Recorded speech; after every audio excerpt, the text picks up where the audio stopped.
Je suis un tricheur, un gros tricheur même, et je l'assume. Dans cette vidéo, je t'explique pourquoi tu dois impérativement apprendre à tricher. Sinon, tu vas très vite mourir dans le business. Générique.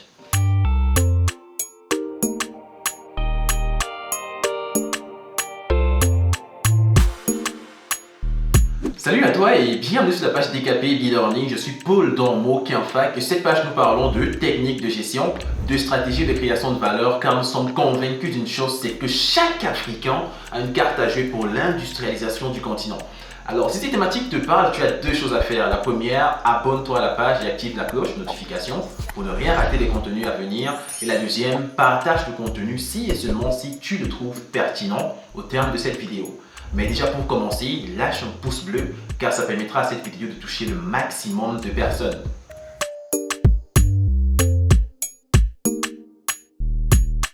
C'est rare, je suis littéralement convaincu que tu ne t'es pas préparé à voir une personne comme moi dire que je triche et dire encore que j'en suis extrêmement fier. Chers entrepreneurs, j'ai décidé dans cette série de vidéos de parler terre à terre, de ne plus chercher à aller à gauche et à droite avec des théories très complexes. On va parler terre à terre. Je commence d'abord par faire ce qu'on appelle un disclaimer. Cette vidéo est essentiellement dans la logique business et non dans la logique scolaire. Parce que je vois déjà beaucoup de petits jeunes là qui viennent de réussir au baccalauréat, etc. dire comme j'ai triché pour avoir mon examen, là j'ai eu un barreau. Non, ça n'a rien à voir. Rien à voir. La tricherie à l'école ne peut être comparée avec la tricherie dans le business. Je vois beaucoup de jeunes entrepreneurs dire je ne peux pas me lancer dans le commerce parce que telle autre personne fait déjà le commerce. Je ne peux pas faire dans l'agriculture tout simplement parce que mon grand frère fait déjà dans l'agriculture. Je ne peux pas faire dans le yaourt parce que ma meilleure amie fait déjà dans le yaourt. Je ne peux pas. Ça, c'est la plus grosse erreur que vous commettez en tant que jeune entrepreneur. Tout simplement parce que vous vous dites non, je ne veux pas tricher. Si je fais, on va dire que j'ai triché. Mon ami, le marché est brutal. Le marché, c'est la magie. C'est sanglant la bataille qu'il y a. Il n'y a aucune pitié sur le marché. Retenez une chose et retenez ça de manière définitive. En matière de business, on ne parle pas de tricherie. Mais alors cela si bien dit. Et si mon voisin fait un Weki Mwanda, je m'en fiche, je triche. Je n'ai pas beaucoup de force pour pouvoir prononcer le mot qui est intermédiaire, mais il faut comprendre. C'est une musique qui a été beaucoup combattue et ainsi de suite. Bon, je ne suis pas là pour juger les valeurs de la musique, mais cette phrase qui m'intéresse est extrêmement pertinente. Je vois ce qui se fait ailleurs et je prends cette chose pour la contextualiser dans ma situation. Voici ce qu'on appelle en marketing et en entrepreneuriat le benchmark learning. Le benchmark learning, c'est cette technique marketing qui consiste à apprendre du meilleur pour devenir meilleur. Apprendre du meilleur. Le blanc va te dire que non, moi je ne triche pas, je pratique le benchmarking. Mais nous en Afrique, qu'est-ce qu'on se dit? Oh, le gars là a triché mon projet. Le gars là, yay! 1 minute seulement que j'ai expliqué ça, il a copié tout. Mon ami, c'est toi l'idiot.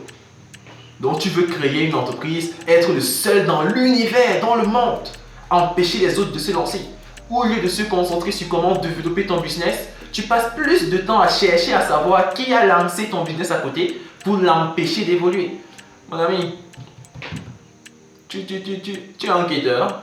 Dans tous les cas, si tu prends beaucoup de temps juste pour chercher à savoir ceux qui lancent les mêmes projets que toi, tu n'auras pas le temps de travailler sur ton cœur de métier. Et là, je veux bien qu'on insiste dessus. Dans la logique anglo-saxonne, on parle de benchmark. Mais nous, en Afrique, on parle de tricherie. Oh, celui-là, c'est un tricheur, c'est un tricheur, c'est un tricheur. Mon ami, il fait le benchmark. Il apprend parce que tu as fait avant lui. Il voit ce que tu as fait pour répliquer et faire mieux que toi. Il apprend du leader pour devenir leader. Donc moi, je suis un tricheur. Parce que oui, je fais ces vidéos parce que d'autres personnes font des vidéos. Et je triche, mais en mettant des éléments particuliers liés au contexte dans lequel je vis. La tricherie fait partie du business. La tricherie, c'est une partie interne, une partie intégrante du business. Tu ne peux pas prétendre que tu fais du business sans tricher. C'est de la tricherie.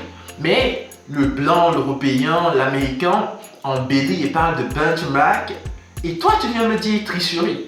Oui.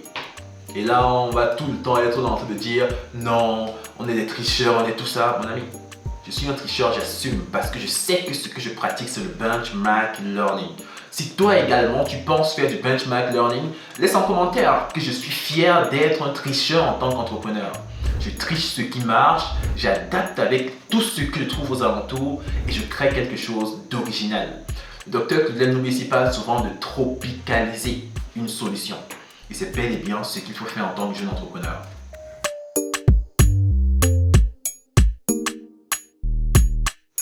Deuxième élément que je voulais aborder dans le cadre de cette vidéo, c'est l'aspect corruption.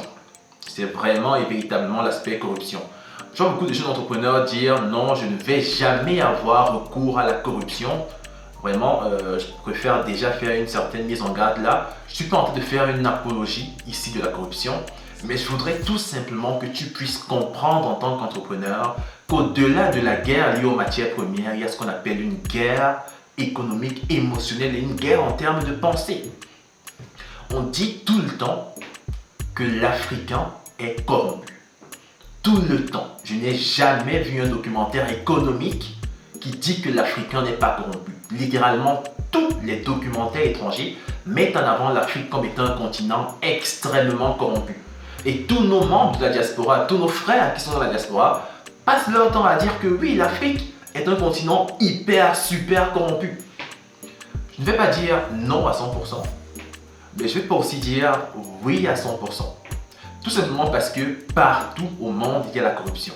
Sauf qu'en Afrique, on accentue le regard dessus. Lorsque quelqu'un me dit que l'Afrique est très corrompue, je pose la question à cette personne de savoir, est-ce que tu sais ce que c'est qu'un lobby? Est-ce que tu sais ce que c'est que le lobbying?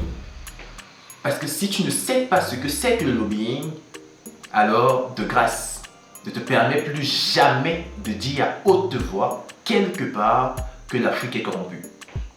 Je me rappelle, il y a un documentaire que j'ai eu à voir dernièrement. Et dans le cadre de ce documentaire-là, on a présenté un lobbyiste. Et je vais dire ça comment? Ce documentaire m'a glacé l'esprit. Le lobbyiste dit que son métier, c'est de pousser des gens à faire des choses qu'ils n'ont pas prévu de faire, principalement les membres de gouvernement. L'interview est encore disponible, peut-être on va mettre ça en commentaire dans la description.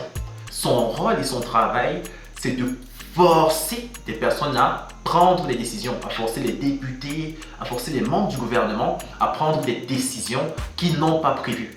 Et qui sont les personnes qui payent ces personnes-là, qui payent ces lobbyistes? Ce sont des grosses entreprises, des grosses enseignes pour avoir ce qu'on appelle des moyens de pression.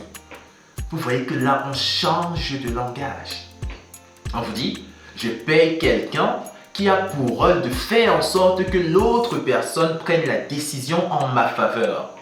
Je ne sais pas si c'est moi qui complique trop le français ou si c'est moi qui réfléchis trop pour rien, mais il faut lire entre les lignes.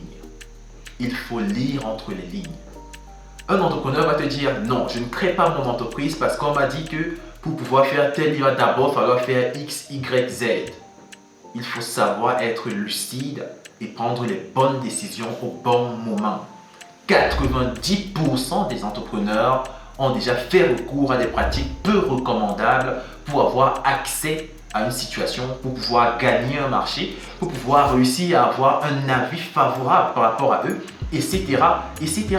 Sauf que la guerre émotionnelle et la guerre en termes de logique, le combat de pensée, nous pousse à comprendre que nous sommes de corrupteurs, des corrompus finis. Il faut faire très attention quand tu es jeune entrepreneur. Oui, il faut avoir des modèles à l'étranger, mais si tu écoutes à 100% ce qui est dit par ces modèles à l'étranger, tu vas oublier qu'il y a le contexte dans lequel tu vis. Et ce contexte-là, monte, descend, va à gauche, va à droite, fais des conférences, fais des lives dans lesquels tu vas dire que non, il ne faut pas faire tel, il ne faut pas faire ci, il ne faut pas faire ça, ainsi de suite. Il va absolument falloir que tu puisses comprendre qu'il y a bel et bien un lien entre le lobbying et la corruption. Après, ce n'est que mon point de vue.